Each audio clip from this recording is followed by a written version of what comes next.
आपण आता एक आकार तयार करूया कागदापासून. हा तुझं आणि माझं सेम सेम आहे. त्याला आता आपण असे फोल्ड मारूया. Very good. त्याला आता असे सेप असं फोल्ड मारूया.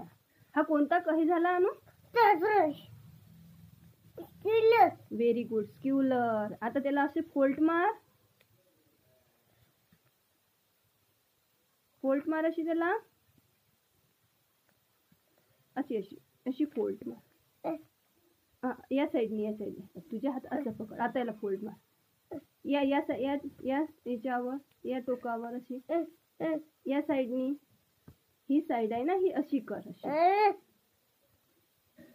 Very good. हे कोणता शेप तयार झाला आता? Triangle shape. कोणता shape? Triangle shape. Wow, triangle shape. आणि याला किती साईड आहेत? अकाउंट कर. 1 2 3. Very good. किती साईड आहे त्याला? 3. Very good. आता हा स्क्युलर. हा काय झाला? कोणता शेप झाला? हा कोणता झाला? स्क्युलर. आता स्क्युलरला किती साईड आहेत? 1 2 3 4. किती साईड आहेत? किती साईड आहे? 4. 4 साईड आहेत. किती साईड आहे? 4. Very good.